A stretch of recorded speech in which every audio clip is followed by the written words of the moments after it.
जय हिंद।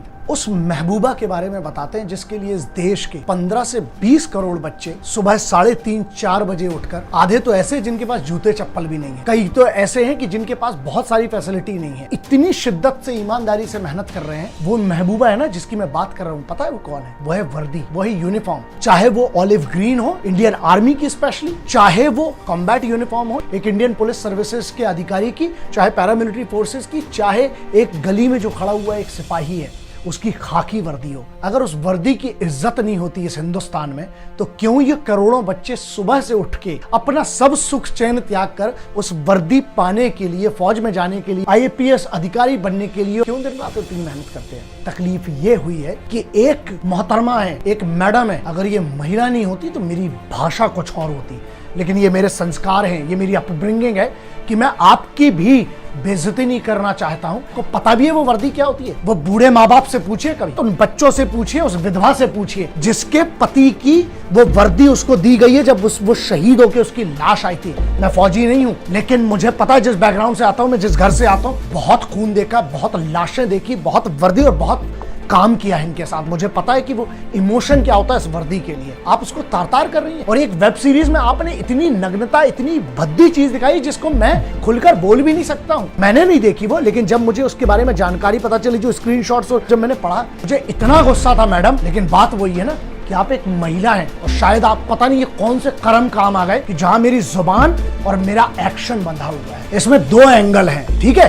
पहला है मॉरल एंगल, जिसकी आपकी जिम्मेदारी थी। आपको जो बनाना है बनाओ, बनी बात है। आपके पूरे डिफेंस भी मुझे पता है बनी बात है। आपके पास जो एक प्रोटेक्शन आता है जिसकी आप बात करेंगे कि आर्टिकल 21 में तो राइट टू प्राइवेसी कवर है बिल्कुल। अपने घर की चारदीवारी के अंदर जो देखना चाहे, मैं उसकी बात नहीं कर रहा हूं। बात यहां ये नहीं है कि वो क्या देख रहे हैं, बात ये है कि उनको क्या परोसा जा रहा है। जो परोसा जा रहा है वहां पर एक मोरल रिस्पॉन्सिबिलिटी आती है। तो आप लीगल साइड में क्या करेंगे? आप सीधे कह देंगे कि हमारे पास तो OTT प्लेटफॉर्म है, हम तो डिस्क्लेमर डाल देते हैं और हमारे लिए तो जो हमारी अथॉरिटी है वो कोई है ही नहीं, क्योंकि आपका कोई सेंट्रल बोर्ड नहीं है। और उसके बाद क्या है, आर्टिकल 19 में आपको फ्रीडम ऑफ एक्सप्रेशन की बात करेंगे। मुद्दा यहां ये है कि आपकी एक नागरिक के तौर पर एक जिम्मेदारी तो बनती है, जिसको शर्म कहते हैं, लिहाज कहते हैं, जो हमारे समाज के अंदर कुछ दायरे हैं। आपको धंधा करना है, उसमें कोई तकलीफ नहीं, कानून ने आपको परमिशन दी, आप कर सकते थे।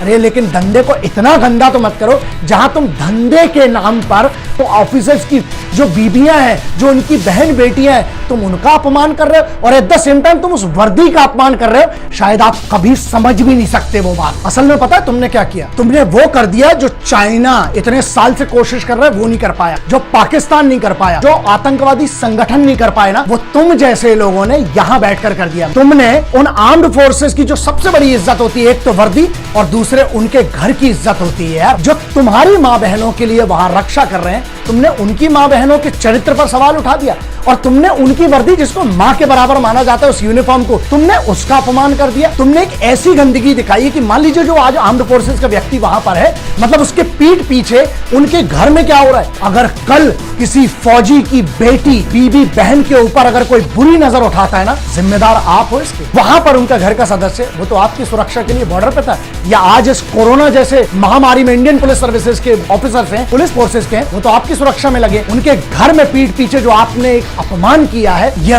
मोरल रिस्पॉन्सिबिलिटी थी आपकी। क्या आपकी कोई जिम्मेदारी नहीं थी इस वतन के लिए, उस यूनिफॉर्म के लिए और उन माँ बहनों के लिए जिनकी बड़ा पूरा गांव इज्जत करता है? आप उनकी इज्जत नीलाम कर रहे हैं जो दुश्मन नहीं कर पाया। तो ये बताइए कि आप हैं किसकी तरफ असल में? तुमने एक ऐसा गुनाह किया है जो मुझे लगता है इस देश में बहुत बड़ा गुनाह माना जाना चाहिए, लेकिन कानून के दायरे जो है ना छोटे हैं, इसीलिए तुम लोग उसका बहुत फायदा उठाते हो। तुमने सिक्योरिटी फोर्सेस का सबसे बड़ा चीज तोड़ी है, वो है उनका मोराल। वो इतनी विषम परिस्थितियों में सिर्फ एक चीज की दम पर खड़ा है और वो होता है उसका मोराल। अरे तुम्हें इतनी भी शर्म नहीं रह गई कि कम से कम फौजियों को, उन सिपाहियों को कुछ नहीं दे सकते हो तो कम से कम उनकी बेइज्जती तो मत करो, उनकी घर की आबरू तो मत लुटाओ यार। अगर आप एक सॉल्यूशन नहीं जानते हैं तो आप भी एक दूसरी प्रॉब्लम है। पूरे देश में चिल्ला चिल्ला के डिबेट चलता रहता है, सॉल्यूशन कहां है? At the end of the debate what is the solution? यहां पर हम वो नहीं होने देंगे। मैं जब जब वीडियो करता हूं, जब जब बात करता हूं, तो मैं सॉल्यूशन की बात करता हूं। प्रॉब्लम सबको पता है, आपको इंटरनेट पे मिल जाएगी। सॉल्यूशन कोई नहीं बताता है, अपना सिर्फ एक एजेंडा रखते हैं। लेकिन सॉल्यूशन क्या है? सॉल्यूशन दो ना। अगर इस मुद्दे की बात करूं, बहुत क्लियर है। तुम आर्टिकल 19 का सहारा लेके देश में कोई भी कुछ भी बोलता है और आखिरी में क्या है, छुप जाता है आर्टिकल 19 के पीछे जाके। नहीं, हमारा तो संवैधानिक अधिकार है, फ्रीडम ऑफ एक्सप्रेशन। लेकिन अब अमेंडमेंट होना चाहिए और पार्लियामेंट को एक नया अमेंडमेंट करके एक लक्ष्मण रेखा बहुत क्लियरली खींचना पड़ेगी। आपको एक दायरा निर्धारित करना पड़ेगा कि अगर आपने, चाहे वो कोई भी हो, चाहे वो कितने भी बड़े बाप की औलाद हो, अगर आपने ये लाइन क्रॉस की है, आपको इसके लिए पनिशमेंट मिलना चाहिए। तो उसके लिए नया लॉ बनाना पड़ेगा आपको। 3 चीजें, नेशनल सिक्योरिटी, सोवरेनिटी और इंटेग्रिटी, इस देश की अखंडता। ये 3 चीजों के अलावा तुम्हें जहां धंधा करना है, जो करना है, अगर कम से कम इसको तो छोड़ो यार। ये सबसे इंपॉर्टेंट मूलभूत है। आर्टिकल 19 में अमेंडमेंट करना पड़ेगा। लोगों के दिल में जब तक ये दहशत नहीं होगी कि अगर हमने लक्ष्मण रेखा ना की तो हमें आजीवन कारावास हो। यार आप लोगों को एक चीज समझना चाहिए कि जब जब अगर देश की, अगर भारत की आंतरिक सुरक्षा की बात हो, चाहे हिंदू मुस्लिम एकता की बात हो,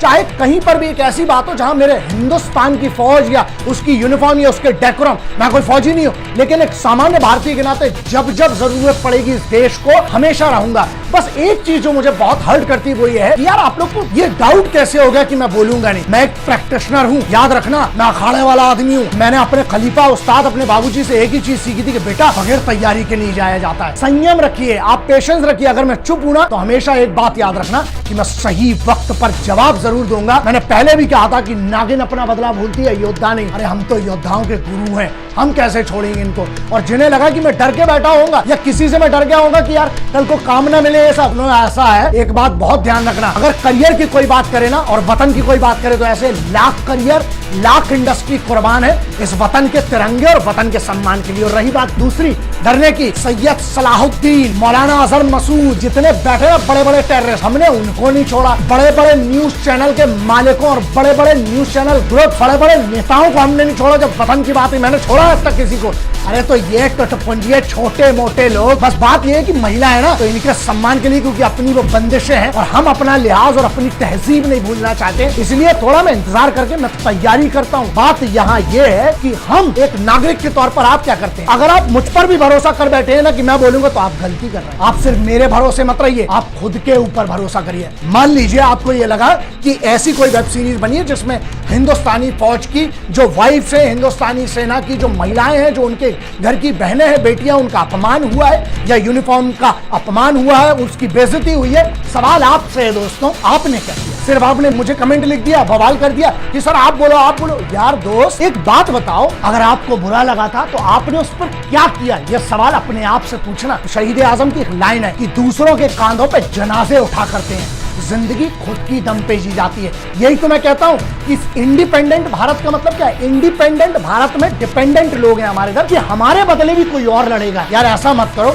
इस देश को अगर हमें महान बनाना है ना तो उसके लिए कम से कम खुद की जिम्मेदारी तो लेना सीख लो। बहुत सारे लोग ये सोच रहे हैं कि फौज के लिए कंप्लेन कर लेंगे, फौज की तरफ से डिफेमेशन कर देंगे। ऐसा है, हिंदुस्तानी फौज के बाद इतनी कुव्वत है, अगर वो चाहे लेती ना तो मिलिट्री पुलिस या चाहे बहुत सारी ऐसी यूनिट्स है, इनका खानदान कब तक गायब हो चुका होता। लेकिन नहीं, कानून के दायरे हैं, वो तो अपने नियमों का पालन कर रहे हैं, वो तो अपनी ड्यूटीज बहुत अच्छे से निभा रहे हैं। लेकिन नागरिकों के तौर पर क्या हम लोग फेल नहीं हुए? भारत का जो आम आदमी है, भारत के जो सभी लोग हैं या जो क्रिएटिव लोग भी हैं, क्या उनका अपमान नहीं किया? कि उनकी बेइज्जती नहीं कर दी इन लोगों ने? जो इतने सारे लाखों करोड़ों लोग जो कहते हैं कि सर आपको हम बहुत मानते हैं, आप मुझे मत मानो, मुझे कोई फर्क नहीं पड़ता, तिरंगे को मानो, भारत के कानून को मानो, इसकी अखंडता को मानो। और अगर तुम्हें बुरा लगा है ना तो एक काम करो, जरा इन लोगों को भारत भ्रमण करवाओ, जाओ अपने पास के थाने में एप्लीकेशन मत देना, FIR करवाना। अगर इनके ऊपर 50 FIR हो गई ना पूरे हिंदुस्तान के अंदर, जब इनको घूमना पड़ेगा, इनकी जूतियां जब घिसेंगी, तब इनको समझ में आएगा कि इनने अपमान किया है किसका?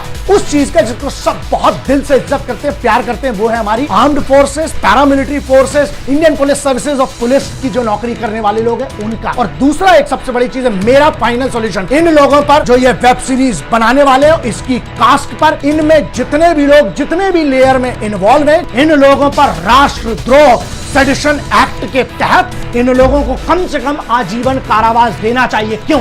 क्योंकि जो दुश्मन नहीं कर पाया ना, इन लोगों ने वो किया। फौज का मोराल, फौज की इज्जत, फौज की यूनिफॉर्म, जो एक अभिमान होता है ना फौज का, उसके फौज के अभिमान को इनने टार्निश किया है। अगर ऐसा नहीं है सेडिशन एक्ट में नहीं, तो आप एक नया कानून बनाए जिस कानून के दायरे में हर आदमी को उसकी औकात बताना बहुत जरूरी है साहब। लेकिन अगर आज मैं ये सरकार से बोल रहा हूं, अगर आज आपने कोई कानून इस पे नहीं लिया और कुछ नहीं लिया, तो ये याद रखिएगा कि फिर जो बड़ी बड़ी बातें हैं ना आप लोगों की, वो सब हवा में चली जाएगी, चाहे वो राज्य सरकार हो चाहे केंद्र सरकार हो। बस ये बात ध्यान रखिएगा, चाणक्य, चंद्रगुप्त मौर्य की बात करें, मौर्य डायनेस्टी की बात करें आप, चाहे मराठा डायनेस्टी की बात करें, चाहे आप भारत के उस इतने बड़े इतिहास की बात करें, वहां पे सभी योद्धाओं ने, सभी बड़े बड़े लोगों ने एक बात जरूर कही थी। पता है आपको क्या? जिस भी राष्ट्र में उसके सिपाहियों का, उसके रक्षकों का, उसकी बेटी बहन और माओ का, वृद्धों का और श्रमिकों का अगर अपमान होता है, वो राज्य पतन की ओर जाएगा। और मैं नहीं चाहता हूं कि मेरे राष्ट्र का पतन हो। इकट्ठे हो जाओ, अभी भी मौका है। बहुत सारे लोग मुझसे पूछते हैं कि हम आर्म्ड फोर्सेस के लिए क्या कर सकते हैं। कम से कम इतना काबिल इंसान बन जाओ कि तुम्हारे लिए जब वो छाती पे गोली खाए ना, तो उसको ये शर्म ना हो कि साला हम किनके लिए मर गए। जय हिंद।